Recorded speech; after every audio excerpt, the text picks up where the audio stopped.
Hello and welcome to Geeks of the Round. I'm your host, Matt Moore, and we are here to discuss Legends of Tomorrow, episode 106, also known as Star City 2046. Of course, that shows us 30 years into our future. So let's introduce the panel. What did you think of the episode, Charles?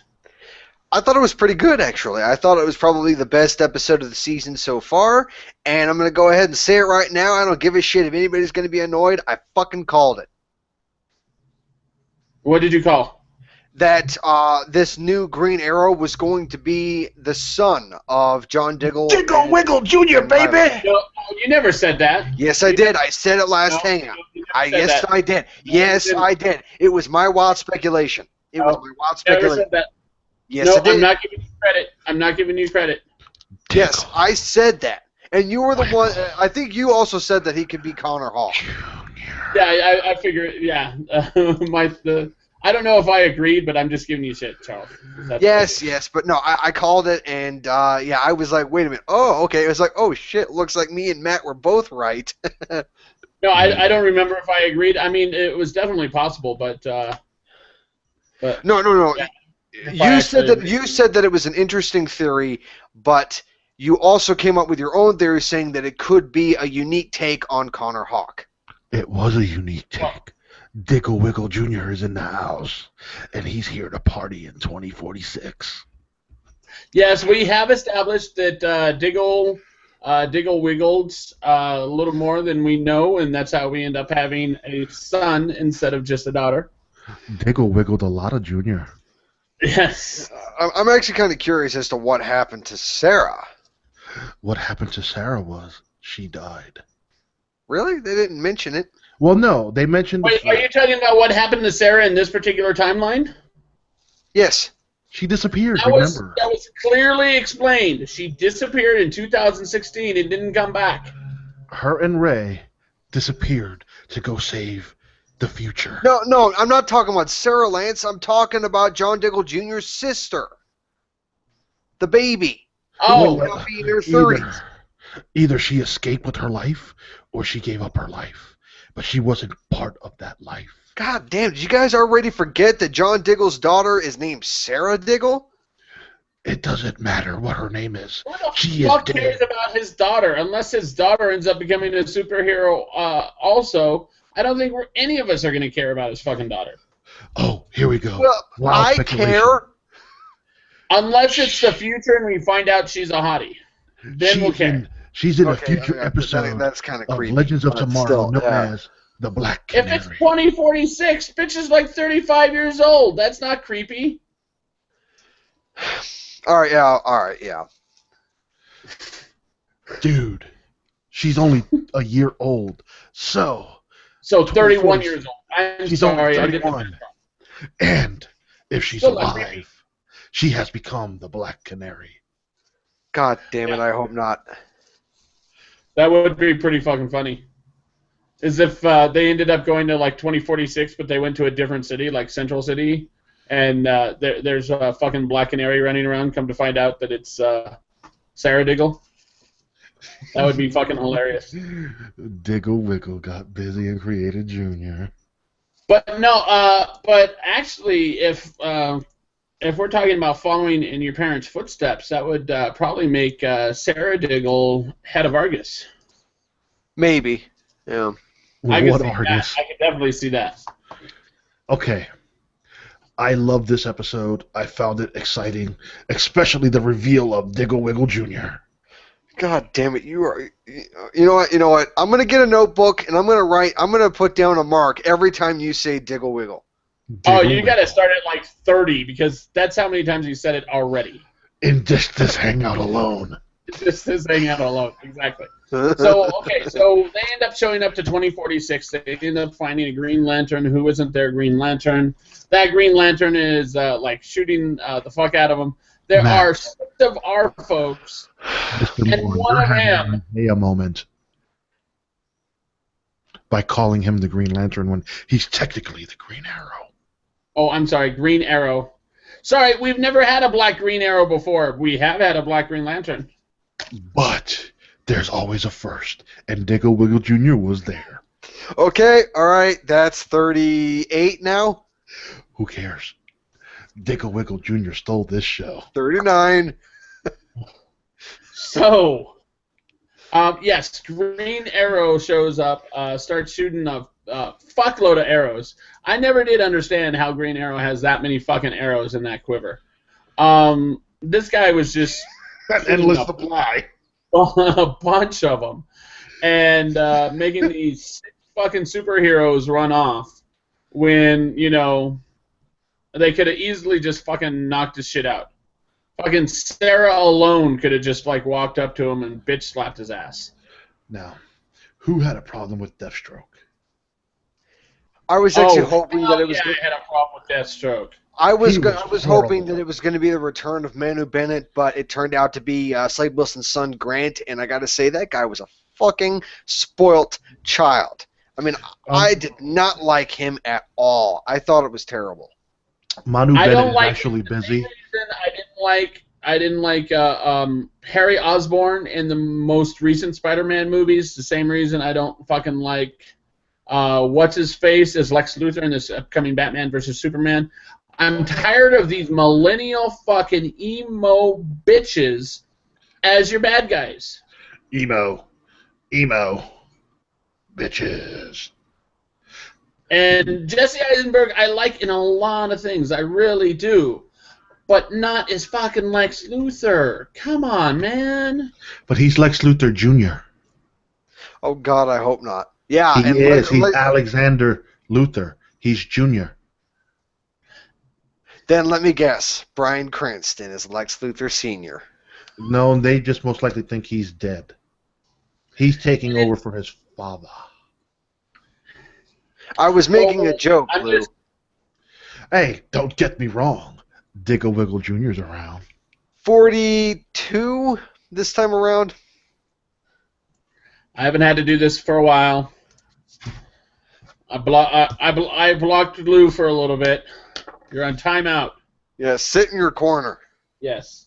You are going to be blocked out until either myself or Charles say those words. Yes, those words, the ones you just put in the chat.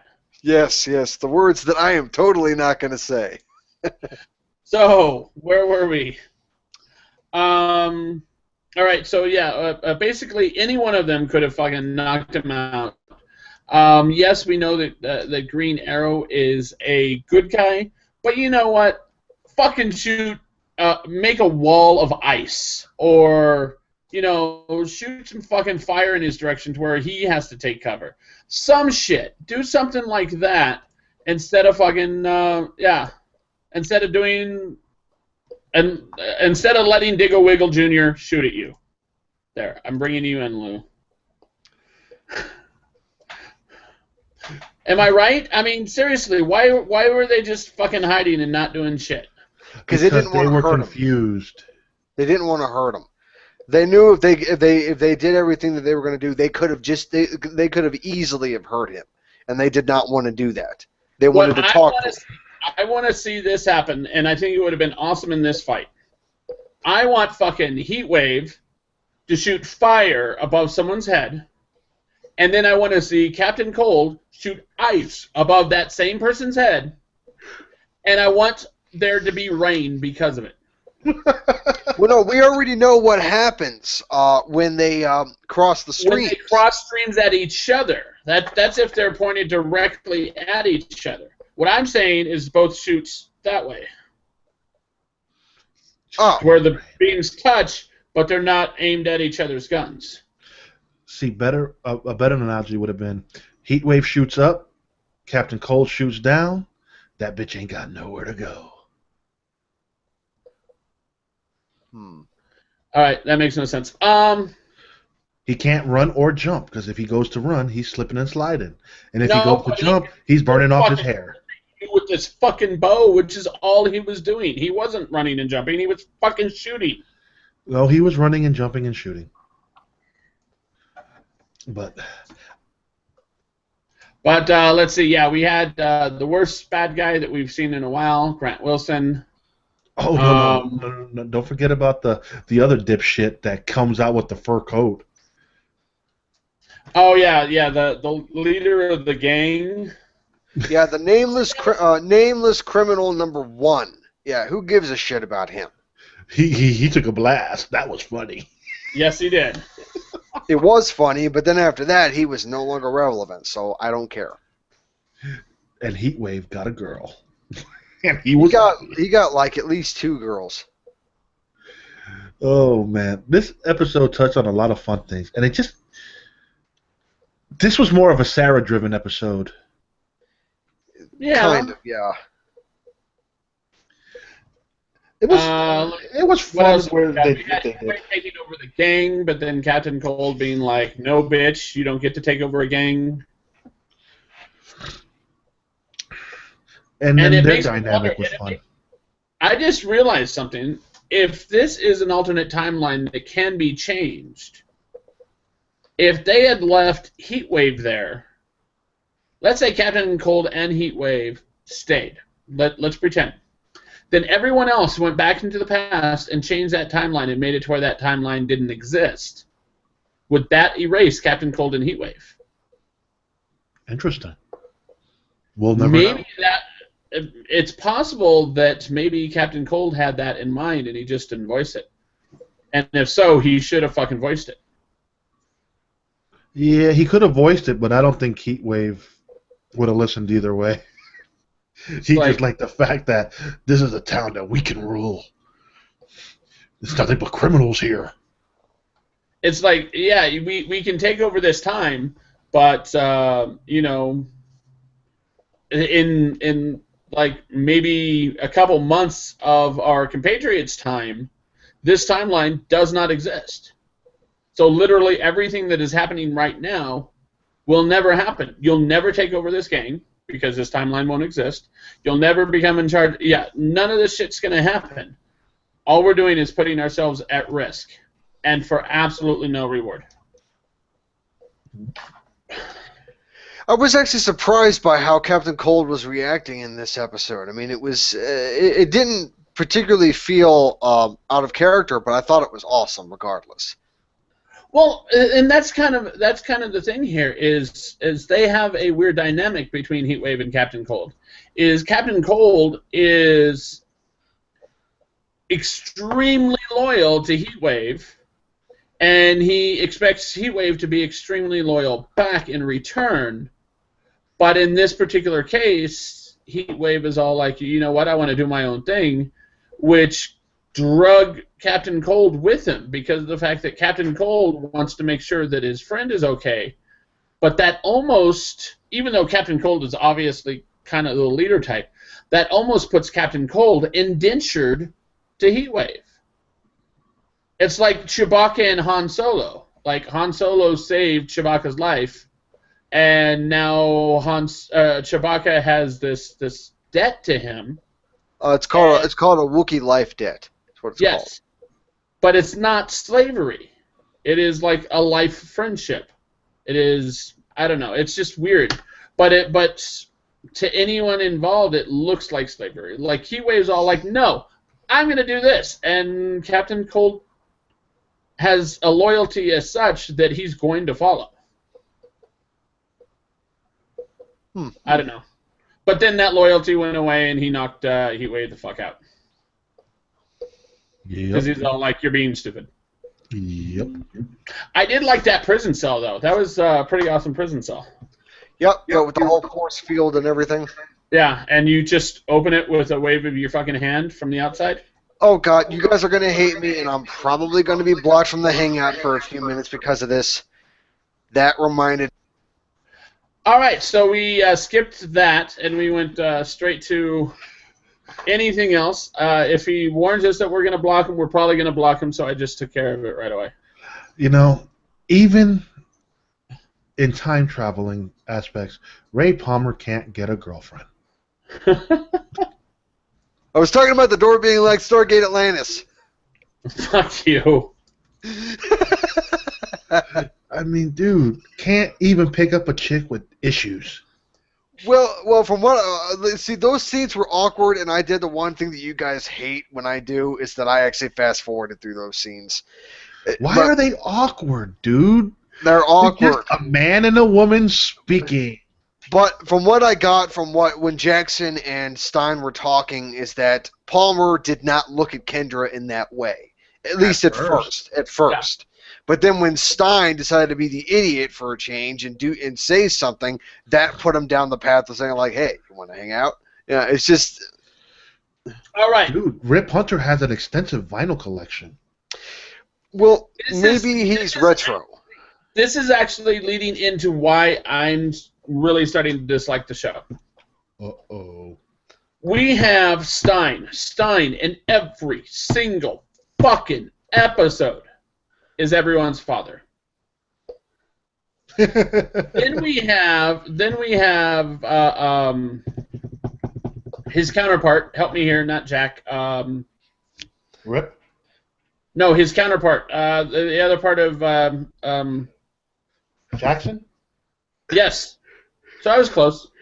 Who all of a sudden is like the best mechanic that's ever mechanicked a mechanic. All right, this is one. I'm sorry to cut you off, man, but this one thing I have to ask. Saying like, where he's basically just a run-of-the-mill mechanic who deals with just cars and vehicles of that kind, yes. And yet now he's able to repair the highly advanced temporal engine drive within their ship. You need some kind of physics degree to be able to do that. Yes, that is my point. Is basically what they're doing is they're putting these characters into various stereotypes, and they don't give a shit whether or not they fit those stereotypes or not. So Matt, you mean to tell me if you have a manual to build an engine, you couldn't build one? No, I could not. Even I can show you articles on Wikipedia that can show that will show you how to build a fucking nuclear engine. You're not going to be able to fucking understand half of it, maybe not even a quarter of it. It's basically gibberish to us. Yes. But that was his excuse. He read the manual on his downtime. I have a question for you, Lou. I know what it represents, but I don't know what it actually represents. But whenever you watch like The Big Bang Theory or watch anything that has like fucking scientists, somewhere on there they have what looks to us like a 3 or an E, except it's made of triangles. Do you know what that fucking means? Hell no. It's epsilon. I know that much. I don't fucking know what it means. And that's the shit that's going to be in that manual. I'm pretty sure you're correct, but they explained how he was able to repair the ship. Because there's no way he could read that. There's no way you can be like, oh, I know what that means. There's just not. Well, he just repaired the engine portion. Ray and Dr. Stein did the other parts. The whole thing was basically a nuclear reactor. That's pretty much what it was. And what the hell? We had Kendra being the welder. Okay, that came out of... Well, all right, no. They had a way to be able to explain that because in a past life... That was another thing. 2 or 3 episodes in a row, she says, just 2 weeks ago or just 2 months ago, I was a barista. And all of a sudden she breaks out with I used to work on, what was it, work at a submarine yard or some shit like that? I think she was a welder. She was a construction welder, I think, in a previous life. So she went from a $27 an hour job to a fucking $8 an hour job making coffee? No, that shit did not happen. She was killed. It was one of her past lives, dude. Her memories were coming back. She was killed. Oh, dude. That actually would make sense. That would make sense. She did not mention that it was a past life, though. Yes, she did. Yes, she did. She did? She did. Yes. Yeah. Oh, that could actually come in useful because that is the ultimate like I can do anything right there. Is just be like, oh yeah, the reason I can dance so well is because I was a flapper in the 40s. Like, I could see that, and I mean, she could say that about just about everything. Like I studied under Leonardo da Vinci, which is how come I can draw so well. Like, her thing is to dancing is, I was in the Atlanta strip clubs getting down. So you know what? I'll accept that. I will take that. I just got one question for you guys. Did you guys see the cook pot that was on top of something in Rip Hunter's little quarters looking like Dr. Fate's helmet? No, but I'll look. That's another goddamn reference to Dr. Fate. The last time we saw a reference like that was in Constantine, and I am still trying to recover from the void that was left by that show. Bro, if that is a Dr. Fate reference, then they need to fire whoever came up with a fucking cooking pot. I don't know the reference, so whatever. I don't remember it either. I really hope that it wasn't a Dr. Fate reference, because if it was, then that's just going to piss me off. But I barely know the difference between Dr. Fate and Dr. Strange. I know Dr. Fate is a different body, and the actual magic comes from the helmet. I don't know anything else about it. Dr. Fate is able to witness the destinies, the fates of all the people that he comes into contact with. The only person he cannot see the fate of is his own. And he wears a blue suit with yellow trousers. He has a cape. His suit can be armored in some cases, and yeah, you're right about the whole helmet thing. The power comes from the helmet, the helm of Naboo. Yeah, that sounds right. Yeah. And I think that there's actually the consciousness of Naboo in the helmet. Yes. Actually, whenever somebody puts the helmet on, they become that consciousness. Okay, yeah, that makes sense. Yeah. And that is very much in line with a lot. Well, I mean, that's not the only magic user where that's the case. The Spectre, for example. Which is the literal wrath of God, takes over the body and you become that person. Another one on the Marvel side is Ghost Rider. If you're Ghost Rider, you're Ghost Rider. He didn't get special powers. No, he got taken over by a fucking demon. And I guess that's a bad example. I was thinking that the demon takes over your mind, but it doesn't really take over your mind, so that's a bad example. But in any case, there are other magic users where, the magic just fucking, the consciousness just fucking takes over.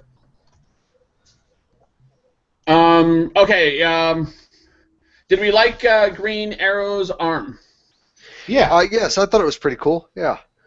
It was, Did we think that it looked fake when he didn't have the arm? Because I kind of did. To be honest, the way his arm looked, it kind of reminded me of Ray's super suit. It kind of reminded me of that. I think it might have been built by Smoke Technologies. It obviously was, because it did have the logo. It did? Okay. That could make sense. Yeah. It was kind of sad issue with Oliver. Battered and bruised. The only issue with Oliver I had was the fact that, his makeup looked good. They made him look good older, but he maneuvered like he was still young. Yes, he did. And he had gone a majority of 15 years without fighting as Green Arrow, and yet he still could fight? What the fuck, dude? I don't know, maybe he trained? Get the fuck out of here. You see what he was at? Unless he was planning on coming back. He's not fucking Batman in The Dark Knight Returns. He was in the Arrow Cave that was beat up. Yeah. Talk about Dinkle Wiggle Jr. Well, I'm actually kind of curious as to how he would still be alive. Where did he get his supplies? Where did he get water? Where did he get food? Did he ever go out and rummage for supplies? I mean, if he did, how did he stay hidden? That kind of stuff. Well, he is. I don't know. I mean, it's possible it's possible he had a stockpile of most of that stuff. It's possible that a stockpile that would last 15 years. That a stockpile can be renewed, Charles. He could go out and scavenge, just like they do in The Walking Dead. You remember that show, don't you? Yes, I remember that show, and I'm beginning to regret my decision of not watching this season. Yeah, that's just it. This season has actually been a lot better than last season was. And last season was a lot better than the season before that. So, yeah, it's getting better. But in any case, no, my thought is what if even though he was living there, he actually still had contact with someone else? Let's say he still had contact with Thea, or still had contact with anyone, even Felicity. I think Felicity, Thea, and all them are dead.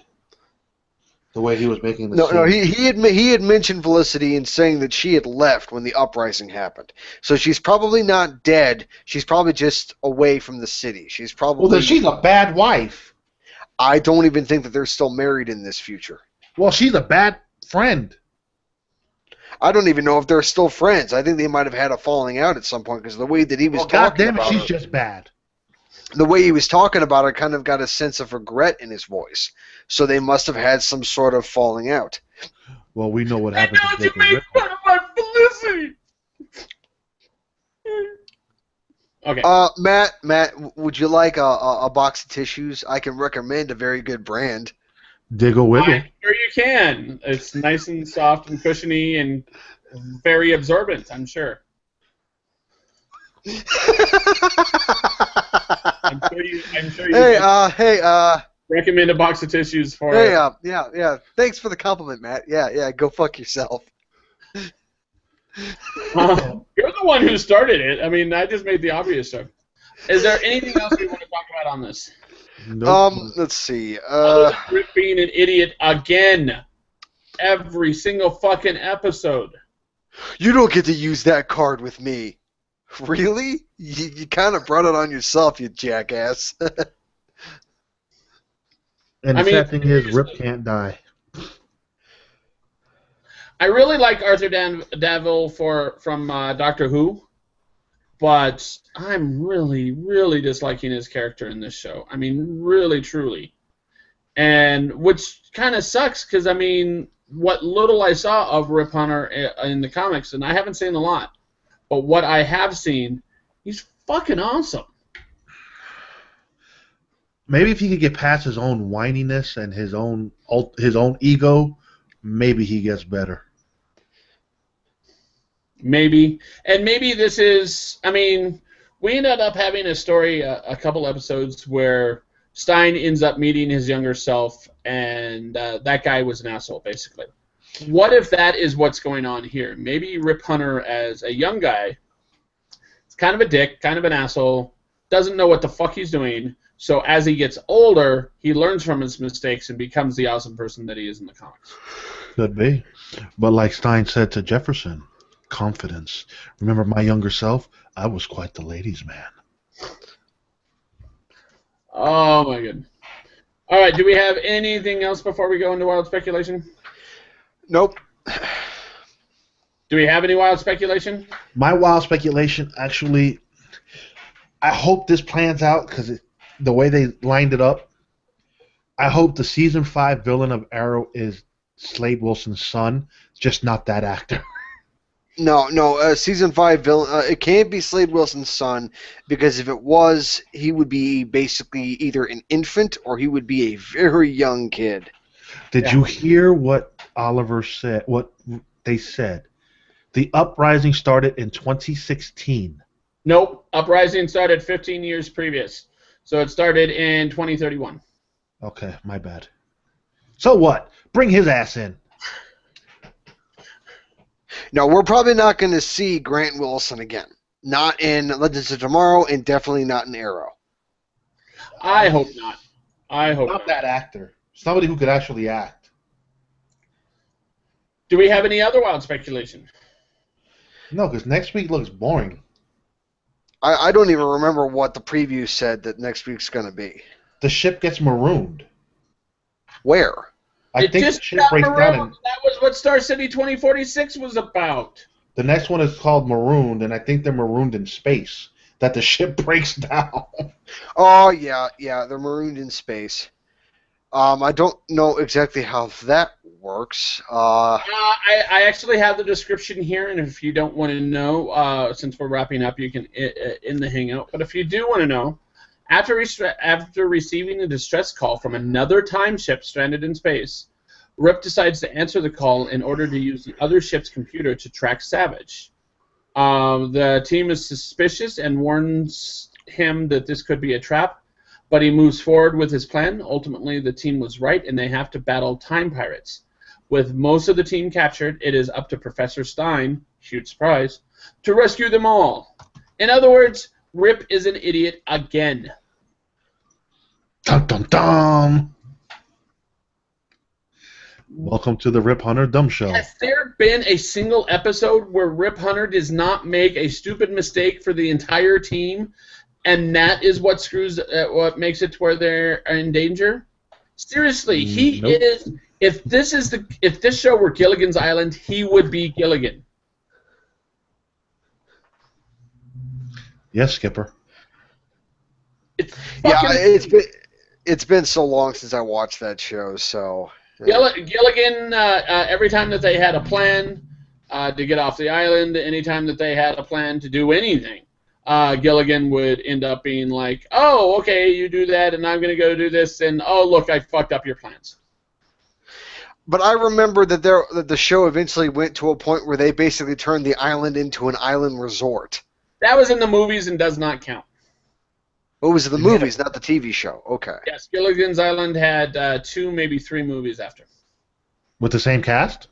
With the same cast. Oh. But it wasn't in the same timeline. Yes, it was in the same timeline. This was Gilligan's Island, not Lost. There was only one timeline.